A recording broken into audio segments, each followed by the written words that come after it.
나머지는 여러분 주보 참고해 주시고요. 5월 말씀 암송 구절 우리 두 번 읽도록 하겠습니다. 에베소서 5장 3절의 말씀 두 번 읽습니다. 음행과 온갖 더러운 것과 탐욕은 너희 중에서 그 이름조차도 부르지 말라. 이는 성도의 마땅한 바니라. 음행과 온갖 더러운 것과 탐욕은 너희 중에서 그 이름조차도 부르지 말라. 이는 성도의 마땅한 바니라. 아멘.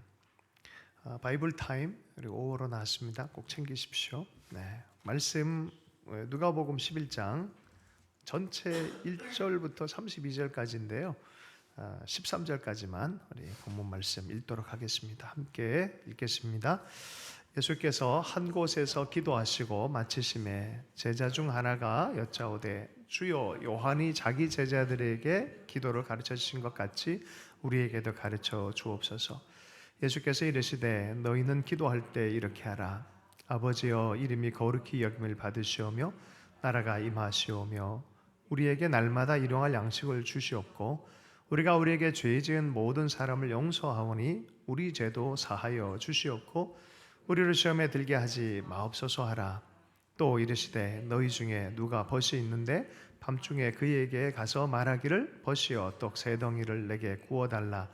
내 벗이 여행 중에 내게 왔으나 내가 먹일 것이 없노라 하면 그가 안에서 대답하여 이르되 나를 괴롭게 하지 말라.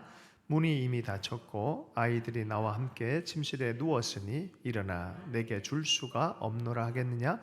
내가 너에게 말하노니 비록 벗됨으로 인하여는 일어나서 주지 아니할지라도 그 간청함을 인하여 일어나 그 요구대로 주리라. 내가 또 너희에게 이르노니 구하라 그러면 너희에게 주실 것이요 찾으라 그러면 찾아낼 것이요 문을 두드리라 그러면 너희에게 열릴 것이니 구하는 이마다 받을 것이요 찾는 이는 찾아낼 것이요 두드리는 이에게는 열릴 것이니라. 너희 중에 아버지 된 자로서 누가 아들이 생선을 달라 하는데 생선 대신에 뱀을 주며 알을 달라 하는데 전갈을 주겠느냐. 너희가 악할지라도 좋은 것을 자식에게 줄 알거든 하물며 너희 하늘 아버지께서 구하는 자에게 성령을 주시지 않겠느냐 하시니라. 아멘. 기쁨의 50일 주간입니다. 예수님 부활하신 이후에 성령 사건이 있는 승천하신 이후에 성령을 보내겠다라고 한 그 기간이 50일입니다. 그래서 그 기간을 기쁨의 50일이라고 해서 교회는 절기로 지킵니다. 그래서 오늘 본문 말씀은 주의 기도와 성령이란 제목으로 해서 이렇게 은혜의 말씀 나누겠는데요. 특별히 하나님 나라의 시작 예수 그리스도 그분의 십자가 사건 하나님 나라에 강력하게 임하는 그 주체가 누구냐? 그리스도를 따라오라라고 하는 제자도의 부르심. 그래서 그리스도를 따라가는 사람들에게는 하나님 나라가 경험이 되어져요. 그죠? 자, 그런데 제자들이 가만 봤더니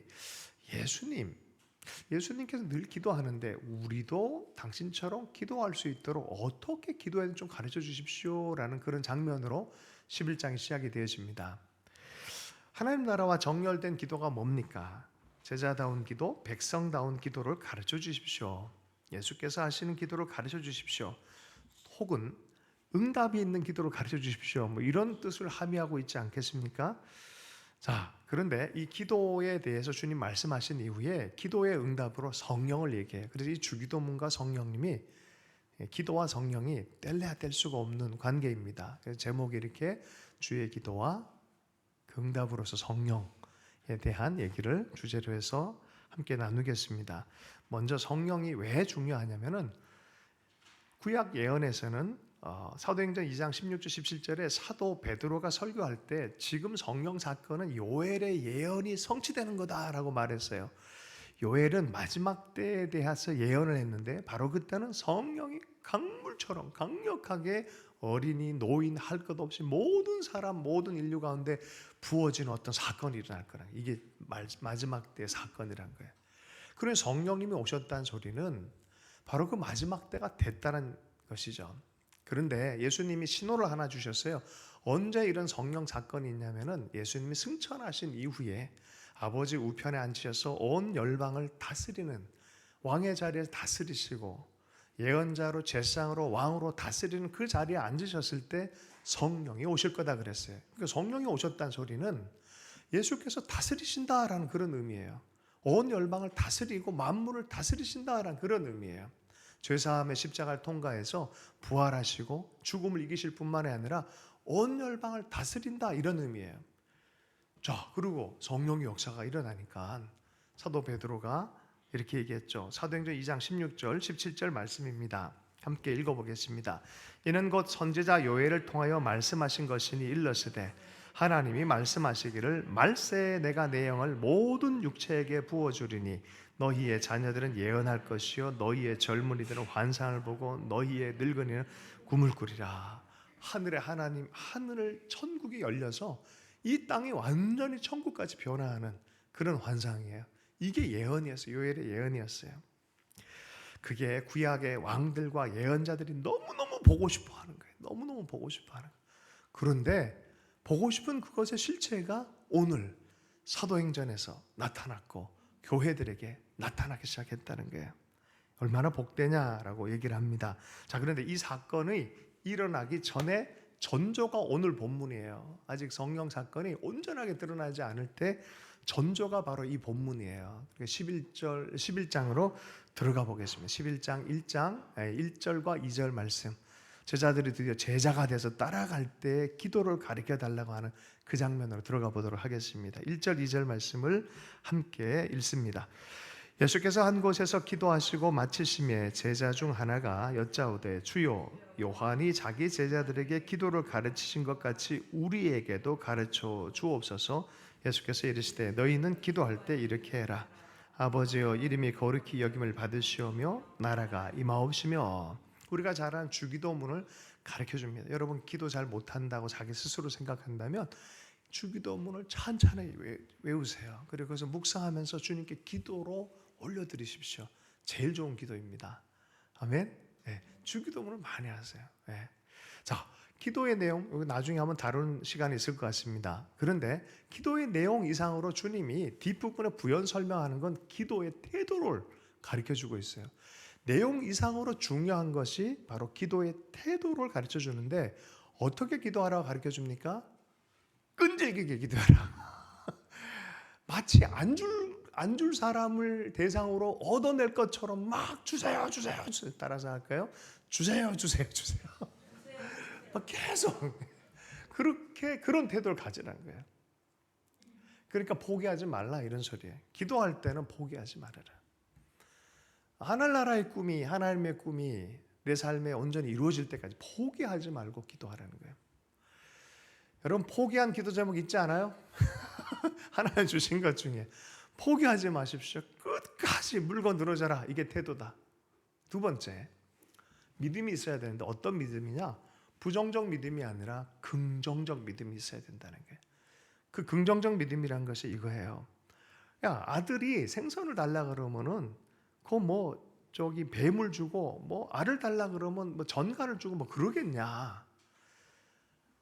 악한 아들한테도 아버지는 좋은 거 주지 않냐? 육신의 아버지가.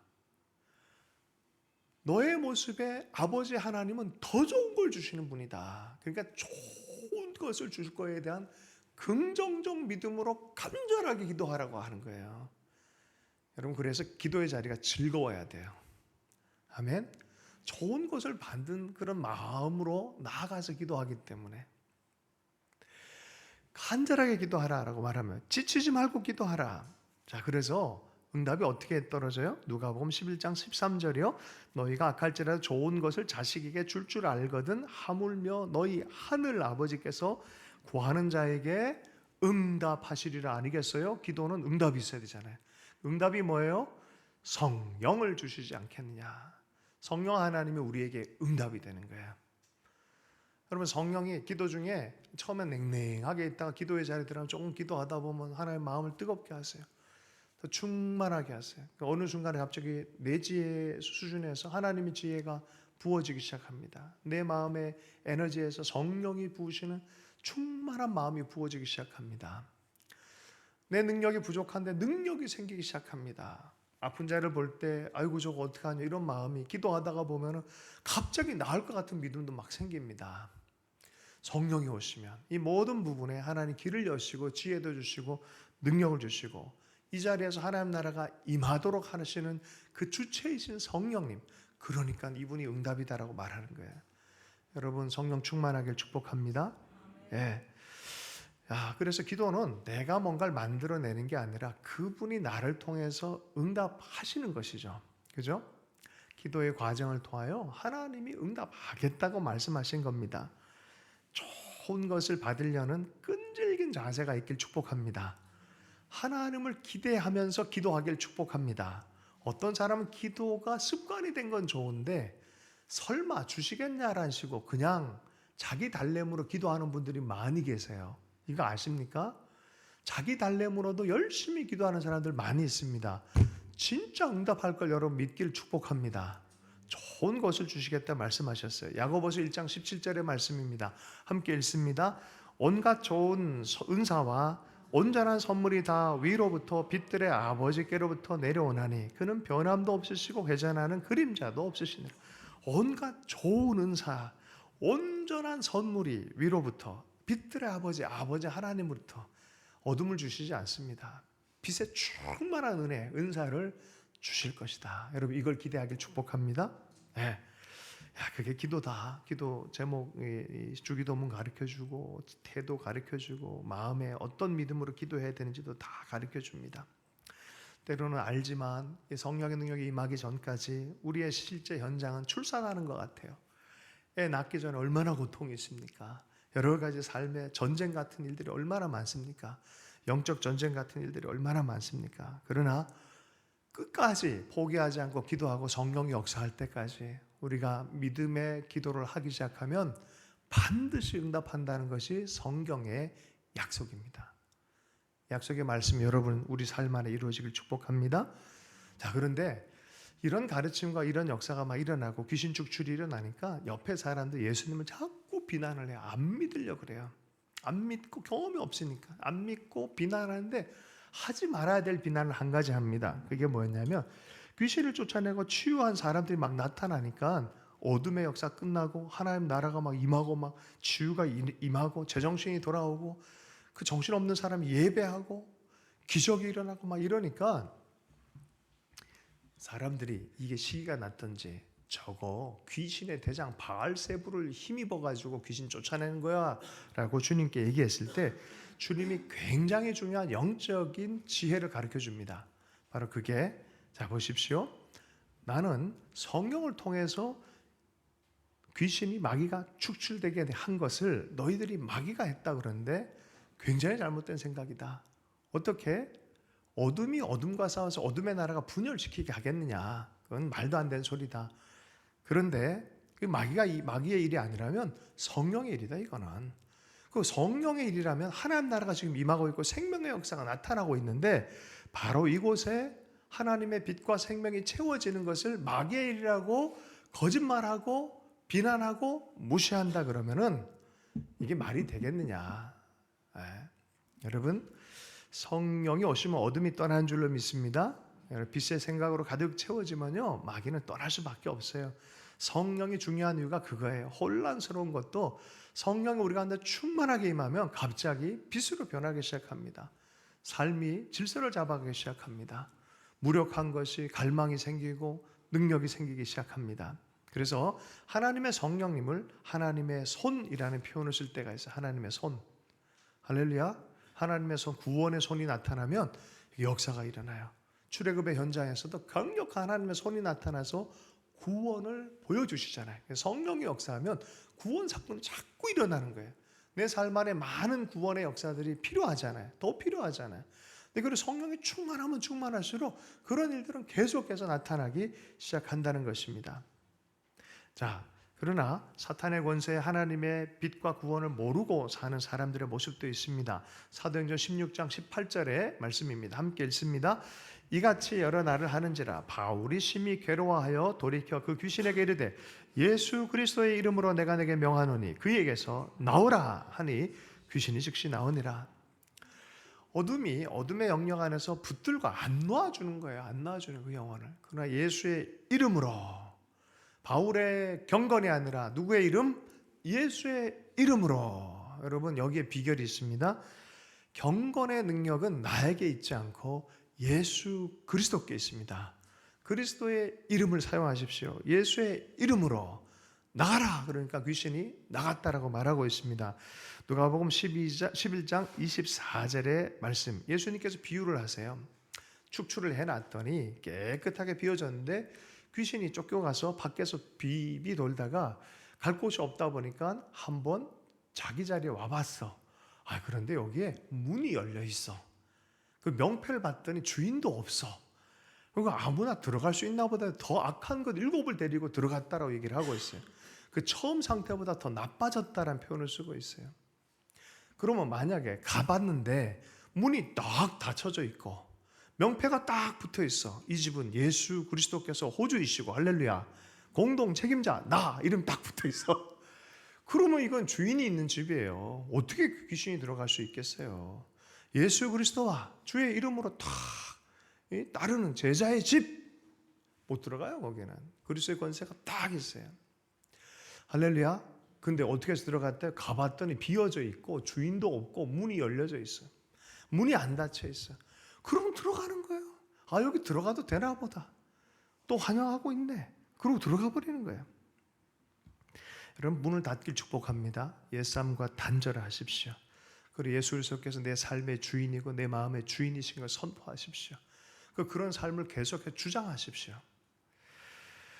1931년 알코올 중독자 갱생회가 생긴 얘기를 제가 몇 번 나누었었는데 부유한 엘리트 가문의 사람 중독자인 롤런드 H가 유럽에 보내집니다. 정신과 의사 칼 융에게 보내줬어요. 실은 프로이드에게 보냈는데 프로이드가 너무 바빠가지고 후배인 칼 융한테 보냈어요. 근데 칼 융한테 보내서 치료를 받고 한 1년 가까이 이렇게 분석도 하고 치료도 받았어요. 근데 그때 갑자기 뭔가 좀 된 것 같은 느낌이 들었어. 된 것 같았어. 그래서 집에 딱 돌아와서 가는 그 첫날에 엄청나게 마셔버린 거야. 고주망태가 되어버린 거야. 예전보다 더 나빠졌어. 그러니까 이걸 어떻게 하면 좋냐 이게. 그래가지고 다시 칼륨한테 갔어. 이러고 내가 이랬습니다라고 하니까 방법이 없다고 하는 거야. 칼륨이. 진짜 방법이 없습니까? 희망이 없나요? 라고 물어봤더니 융이 딱 한 케이스는 있습니다. 무슨 케이스냐 물어봤더니 하나님을 믿는 사람들이 하나님과의 생생한 체험, 그 관계적인 것 안에 들어갔을 때 그 사람들은 이걸 정확하게 끊고 나오더라는 거야. 그리고 하나님과 그 공동체에 대한 얘기를 조금 했어요. 이 사람이 그때부터 영적 탐구를 하고 하나님에 대한 만남의 갈증이 생겼어요. 정말 자기도 중독에서 벗어나기 시작했어요. 이거 엄청난 겁니다. 중독을 끊기 쉬운 게 아니죠. 그죠? 벗어났어요. 그리고 자기 친구한테도 얘기를 했어요. 친구도 그렇게 변화가 돼요. 친구가 또 친구한테 얘기했어요. 그 친구도 변화가 일어났어요. 할렐루야. 그래서 이 친구들이 예수 믿는 옥스포드 그룹이라고 해서 그 그룹과 연대를 해가지고 시작되어졌던 것이 금주회의 시작입니다. 알코올 중독증 이 금주하는 그거 있죠. 익명의 알코올 중독자들이라고 표현된 AA 그룹이 시작이 되신 거죠. 근본이 뭐예요? 하나님을 인정하는 것. 두 번째, 하나님의 사람들과 함께 겸손하게 서서 오픈하고 함께 기도하고. 여러분 삶 안에는 어떤 게 중독이 되어 있고 아직도 옛 습관을 가지고 있습니까? 하나님을 인정하면서 또 교회 공동체 신뢰하면서 그것에 대해서 벗어나기를 갈망하십니까? 여러분 중독 아닌 것 같은 중독도 꽤 많아요. 요새는 중독의 시대를 살아간다. 중독 아니면 거의 못 살아가는 그런 시대처럼 우리가 인지가 되어지고 있어요. 근데 사실 칼융이 얘기하기를 이 모든 중독 증세는 사실 에덴을 향한 갈망이라는 거예요. 하나님을 향한 갈망이 아주 낮은 차원에서 표현되어지는 게 술 중독이라든지 무슨 중독 이렇게 간다는 것이죠. 참 다행인 것은 목사의 아들인 융에게 보냄받은 게 참 다행이었어요. 프로이드는 무신론자였어요. 근데 하나님에 대한 얘기를 하면서 이 사람이 하나님 체험을 하면서 이게 세계적인 운동이 되어졌습니다. 이 경험을 하고 나서 중독에서 벗어날 수 있다. 다시 돌아가지 않아도 된다. 술에 다시 더 월세해지지 않아도 된다. 그걸 경험을 한 거죠. 성경은요, 처음부터 우리에게 얘기합니다. 술 취하지 말라. 이는 방탕한 것이니 오직 성령으로 충만함을 받으라. 성령이 임하면 잃어버린 에덴을 회복합니다. 하나님의 마음, 아버지의 마음을 경험하기 시작합니다. 그 실제를 경험한 사람들은 어느 순간 술에 의존하지 않아도 내 마음과 내 아이덴티티가 하나님의 사랑 안에서 견고해진 걸 체험하기 때문에 더 이상 그렇게 안 피해도 되는 경험을 하기 시작합니다. 여러분 성령 충만하길 축복합니다.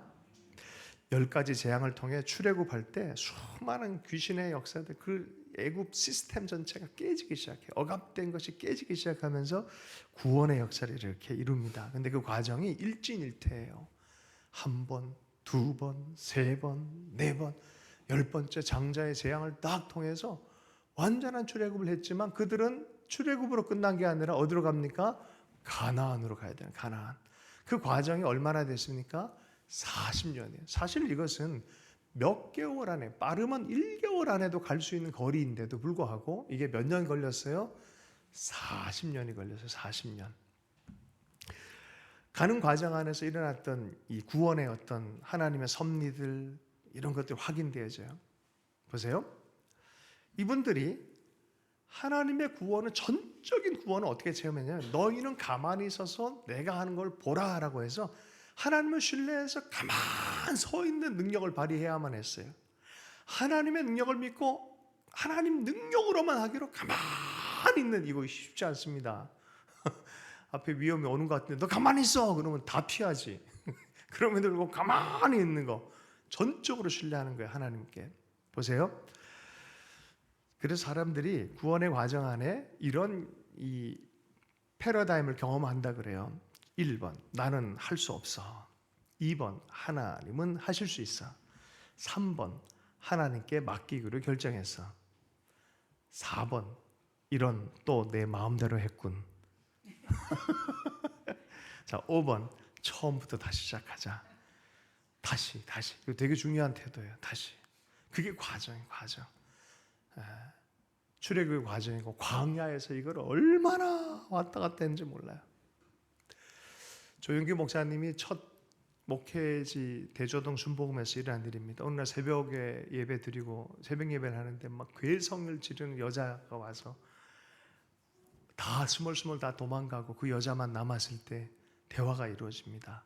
알고 봤더니 하나님 나라를 망치려는 마귀가 그 자매를 사로잡은 거예요. 붙어 있다가 억압하고 나중에 끌고 다니는 거예요. 죄의 문이 열리면서 붙어 있다가 억압하고 끌고 다니는 거예요. 여러분 젊은이들, 자기 삶에 대해서 거룩함과 경건함을 유지하는 게 매우 중요합니다. 자기가 붙잡힌지도 모르고 붙잡힐 때가 많이 있어요. 보세요. 붙어 있다가 억압하고 끌고 다니고 나중에는 인격 자체가 완전히 그냥 소모적으로 돼버리게 만드는 거예요. 이 자매가 그런 일들이 일어났어요. 그런데 이 젊은 전도사님이 성령께서 감동을 주시고 해서 뭔가 영적 원리를 분명히 붙잡은 게, 성경에 보니까 예수의 이름이 있는 거예요. 예수의 이름.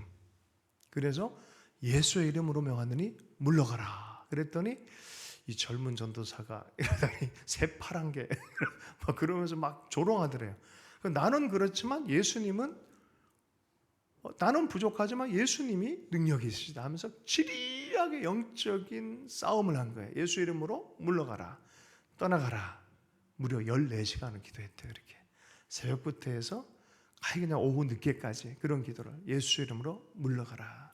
마지막에 소리를 지르며 그 내적으로 마귀들이 서로 막 얘기하는 소리를 들었대. 이 자매가 이게 더 이상은 안 될 것 같다. 그러고 뭐 가자 그러고 하더니 서로 얘기하더니 훅 나가더라고요. 푹 쓰러져서 거품을 물고 제정신이 돌아온 거죠. 영적인 세계가 여러분 있습니다. 의학에서는 이런 세계를 얘기를 안 해요. 그걸 분석하려고 하지도 않아요. 그러나 성경은 이게 명백하고 우리 삶 안에 분명히 이런 영향력들이 있다라는 거예요. 지리하게. 그러나 그 싸움의 이 중심이 어디 있습니까? 자기의 경건이 아니라 누구에게 있어요? 예수 그리스도. 여러분 잘 기억하십시오. 만약에 그런 삶의 정광이 나타난다 그러면 누구의 이름을 사용하라? 예수의 이름.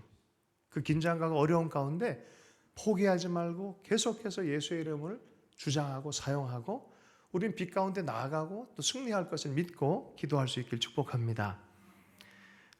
여긴 14시간이지만은 독일에 이 메틀링겐이라는 지역이 있어요. 이거는 독일의 어마어마한 부흥을 경험했던 전초에 일어났던 일들인데요. 바로 이곳에 고틀리빈 디투스라는 자매가 이상하게 영적인 눌림이 있고 문제가 심각한 이야기들이 자꾸 나타났어요. 근데 목사님 한 분이 딱 갔는데 현상들이라는 거예요. 영적 현상들과 어둠의 역사들과 막 이게 마을 전체에 일어나는 거예요. 목사님과 딱 됐어요. 그 목사님 이름 블룸 하르트입니다. 목사님께서 사모님과 더불어서 같이 기도합니다. 그게 1842년 6월 26일부터 시작된 일입니다. 얼마나 지리했겠어요. 찬양하고 기도하고 그래도 뭐 변화가 없는 것 같아. 찬양하고 기도하고 말씀 읽고 금식하고 포기하지 않고. 그러니까 1843년 거의 1년 6개월 지났을 때 크리스마스 날에 엄청난 영적인 현상과 더불어서 어둠이 떠난 역사, 그 자매의 몸에서 완전히 떠난 역사를 경험을 했어요. 그 주변에 있는 사람들이 예수는 승리자다, 예수는 승리자다, 이 노래를 할 수밖에 없어요. 여러분, 이거는 작은 일이 아니었어요.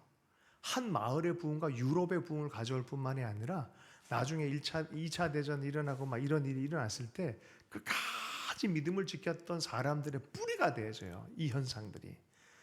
블룸 하르트란 목사님, 하나님 나라를 체험해버린 거예요. 엄청난 부흥의 경험, 회복의 경험을 체험했고, 나중에 이 고틀리븐 자매는 하나님의 사람으로 끝까지 너무너무 귀한 사역을 동역하며 감당하는 그런 주체자가 되었습니다. 이스라엘은요, 몇 년 걸렸다고요? 40년 걸렸어요. 광야에서 이 작업이 40년 걸렸어요. 광야의 작업이 40년 걸렸어요. 한 달 이내에 갈 수 있는 거를, 그죠? 잔인한 노예 생활에서 하나님께 자유의 노래를 부르도록 불렀음에도 불구하고, 하나님의 백성으로 불렀음에도 불구하고 몸과 마음의 태도, 생각의 태도는 불평, 다툼, 반항, 딱 노예의 삶이었습니다. 그러니까 계속해서 불평 나오죠, 계속해서 싸우죠, 계속해서 반항하죠. 이런 것이 계속 있는 거예요. 그러다가 막판은 아예 과거의 그 적들에게로 돌아가자, 그때가 나았어, 막 그러고 막 왔다 갔다 하는 게 이스라엘 역사 아니겠습니까? 그럴 때마다 얼마나 힘들었겠어요. 하나님의 마음은 얼마나 찢어지는 마음이겠어요. 모세의 임무가 그 자유, 하나님의 나라의 상징이 되는 그곳으로, 자유의 땅으로, 축복의 땅으로 인도하는 것이 하나님의 마음인데, 하다가 하나님의 사랑을 하는 법, 서로 신뢰하고 하나님의 사랑을 받고 사랑을 주는 법도 모르고, 하나님을 예배하는 법도 모르고, 하나님 얼굴 피하고 도망가고 들이받고 뭐 이런 게 있다 보니까 모세도 나중에 지도력의 한계를 느껴서 모세도 화내고, 모세도 때로는 경멸하고, 모세도 조바심이 나고 지겹다고 다 때려주고 싶다고 막 그랬단 말이죠. 자, 몇 년 걸렸다고요? 40년. 짧은 거예요, 40년.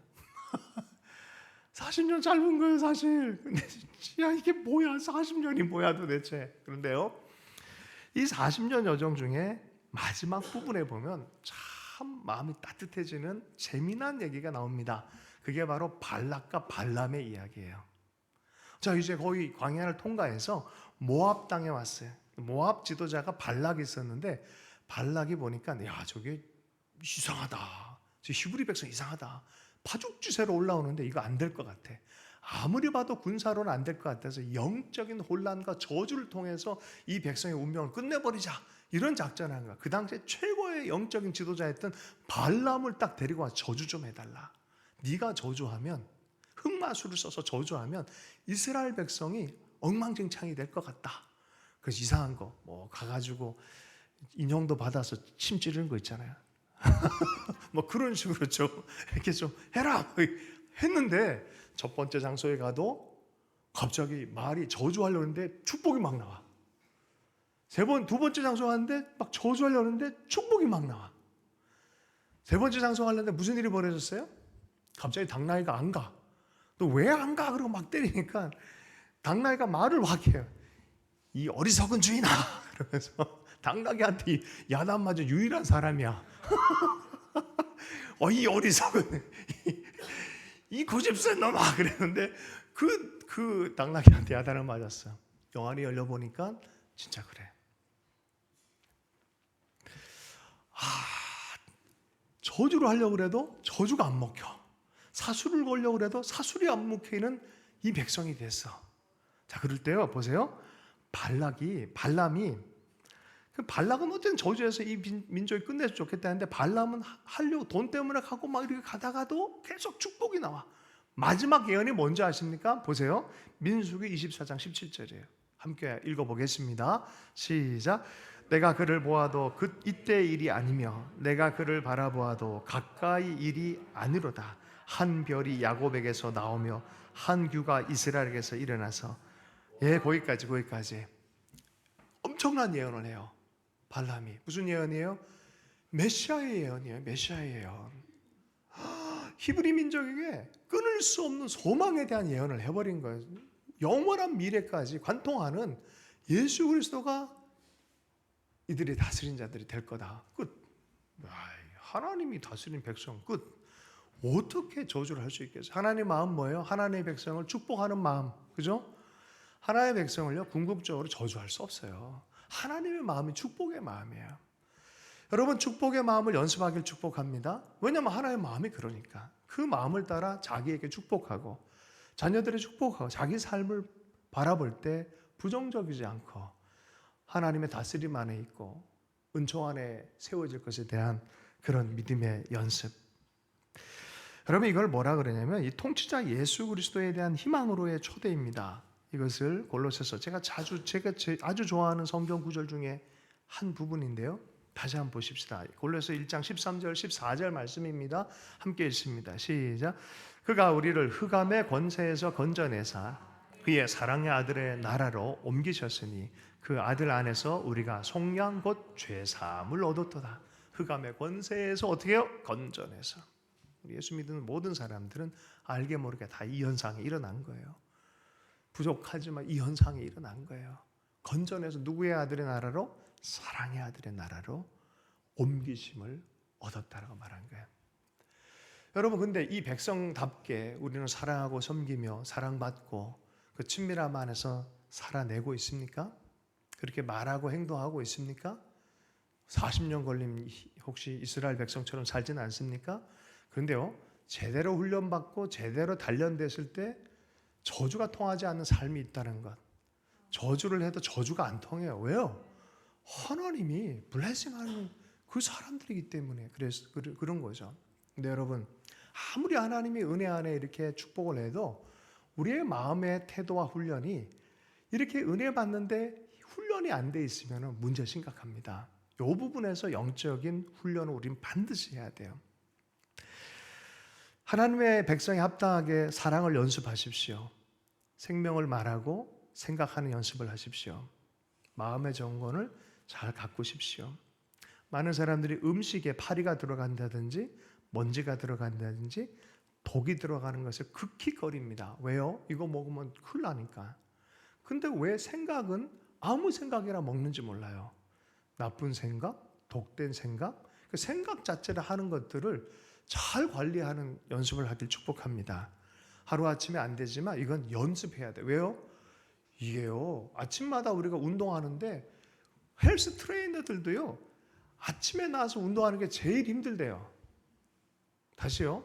맨날 운동하는 사람도 아침에 나와서 운동하는 게 제일 힘들대요. 근데 하고 나면 기분이 좋대요. 운동은 그런 거예요. 그죠? 네. 여러분, 선한 하나님 나라의 마음 먹는 운동, 이거 쉽겠습니까? 어려워요. 왜? 그냥 소리 질러버리고 그냥 욕하고 저주해버리는 게 편하다니까요. 당장 편하다니까요. 근데 그러면 망가진다니까요. 몸과 마음이 다 망가진다니까요. 축복받는 그릇이 깨진다니까요. 그런데 어렵더라도 그 말과 생각을 연습하기 시작하면, 날마다 그 연습을 하면 그 땅에 말씀이 잘 자라나서 30배, 60배, 100배가 되는 것이 하나님의 약속입니다. 여러분, 풍성한 삶은 하나님의 말씀의 약속이에요. 나는 그래서 여러분, 이 안에, 이 말씀 안에 결단한 사람들에게는 반드시 열매가 있다고 저는 확신합니다. 이 성경 말씀이니까. 내 말씀이 아니에요. 예수님 말씀이니까. 아멘. 옆 사람에게 풍성한 인생, 당신의 인생입니다. 풍성한 인생, 당신의 인생입니다. 할렐루야. 네, 사랑의 나라의 연습하십시오. 마음으로 연습하고 입술로 연습하십시오. 그래야 문이 닫혀져요. 과거의 어둠이 더 이상 못 들어옵니다. 문이 딱 닫혀지기 시작합니다. 영화 중에 흐르는 강물처럼이라는 영화가 있습니다. 아주 아름다운 자연 전경이 있고요. 목사님의 아들들에 대한 얘기입니다. 노먼과 폴 두 형제입니다. 한 형제는 굉장히 성품이 자유분방한 형제이고, 또 형은 굉장히 철저하고 성실하고 학자인 그런 형이에요. 목사의 아들들. 그런데 이 목사님이 장로교 목사님인데 이런 멘트를 자주 날렸어요. 잘 들어보세요. 영원한 구원뿐 아니라 낚시할 때도 모든 좋은 것은 은혜로 얻고, 보세요. 모든 좋은 것은 은혜로 얻고, 은혜는 기술로 얻고, 낚시 기술, 그죠? 기술로 얻고, 기술은 쉽게 얻을 수 없다. 강물에 있는 고기들 얼마나 은혜입니까? 얼마나 귀합니까? 낚시 기술이 없으면 어떻게 그걸 낚아요? 하나님이 은혜의 비를 막 내려주는데 내가 그릇으로 딱 덮어놓으면 어떻게 받아요 그거를? 그잖아요. 낚시 기술이 있어야 된다. 에릭 프롬이 책을 썼죠. Art of Love.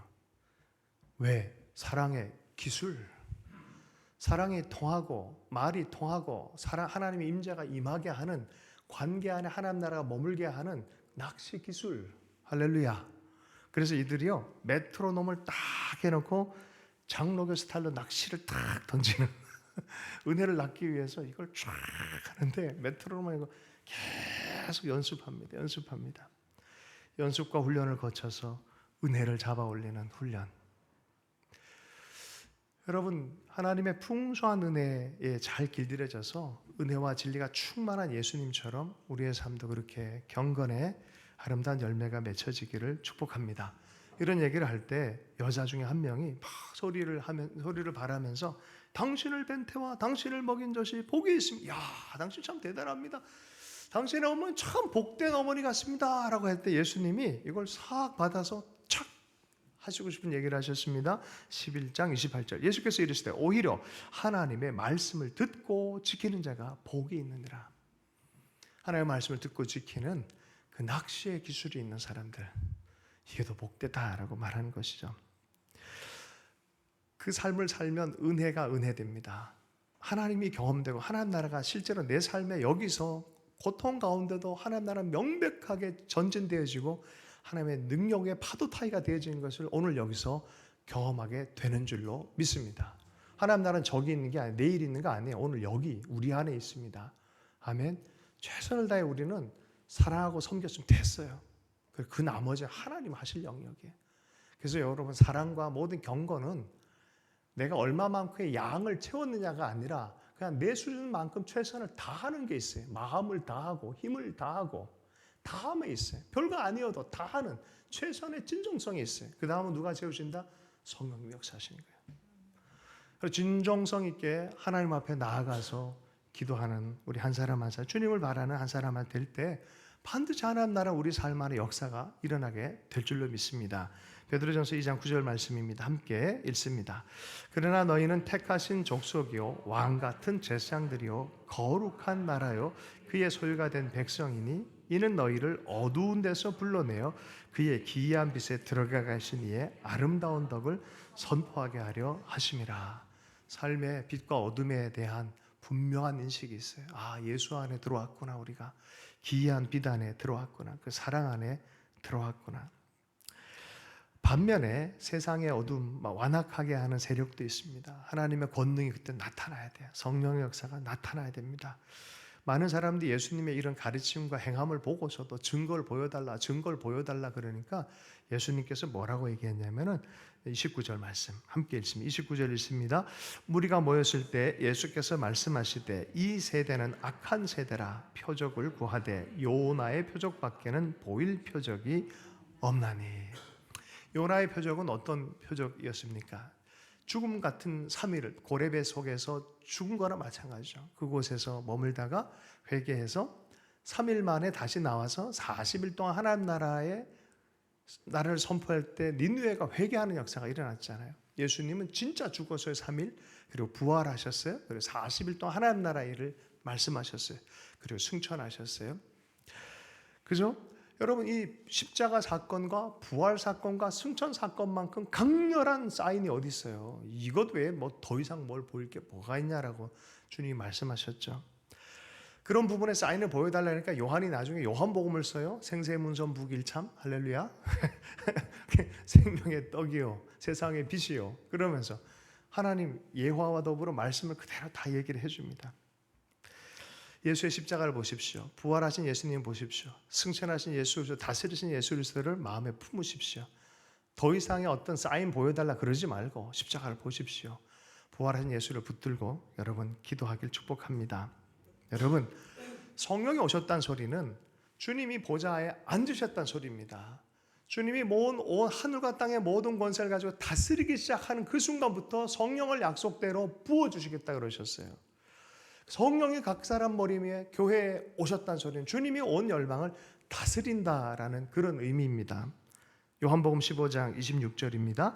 내가 아버지께로부터 너희에게 보낼 보혜사 곧 아버지께로부터 나오시는 진리의 성령 오실 때 그가 나를 증언할 것이요. 예.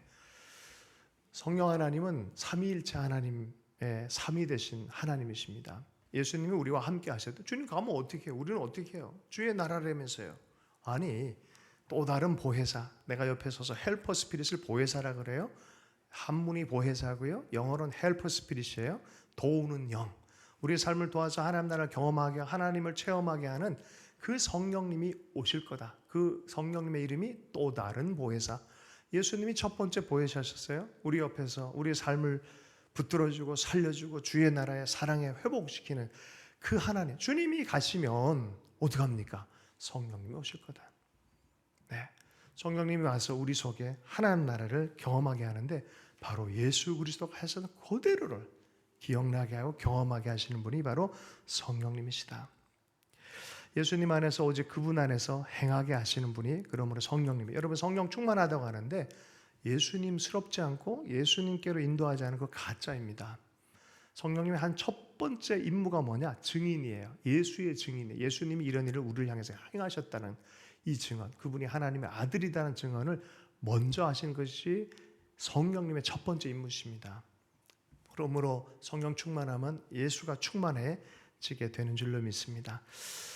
여러분 예수님 안에 거하길 축복합니다. 그 말인즉슨 성령 충만하라라는 거예요. 주기도문을 가르쳐주고 주기도문의 응답에 그 응답의 최종은 성령님이시다. 너희가 그렇게 기도하면 성령 충만하여서 성령께서 너희들에게 하나님 나라를 경험하게 하실 것이다. 그러므로 주님과 또 동행하게 하는 그런 은혜가 있을 것이다. 구약을 살았지만 예수님이 오실 걸 알았고 자기 육신의 후예로 올 것이지만 그분이 주님이라는 것을 알았던 다윗이 죄를 범하고 하나님의 뜻을 떠나서 은혜의 그릇을 엎었을 때 일어난 일입니다. 죄악 가운데 하나님과 사이가 멀어졌어요. 그때 회개가 일어나면서 첫 번째 기도했던 것이 무엇이었습니까? 나를 주 앞에서 쫓아내지 마시고 주의 성령을 내게서 거두지 마소서. 구약에 했지만 우리 내면 안에 성령님이 신약 안에는 이렇게 약속대로 우리 안에 함께 거하지만 그때는 성령께서 삶을 통치하시면서 다윗은 그걸 경험했어요. 그걸 미리 경험한 사람이에요. 여러분 다시 성령 충만하기를 간구하십시다. 우리의 기도가 응답되어서 우리 삶 안에 성령님의 지혜와 능력과 주의 마음들이 충만하기를 간구하십시다. 술 취하지 말고 성령 충만하십시다. 마지막으로 데살로니가전서에는 이걸 이렇게 얘기를 합니다. 5장 14절부터 19절까지 말씀 읽고 말씀을 마무리하겠습니다. 함께 읽습니다. 시작. 또 형제들아 너희를 권면하노니 게으른 자들을 권계하며 마음이 약한 자들을 격려하고 힘이 없는 자들을 붙들어주며 모든 사람에게 오래 참으라.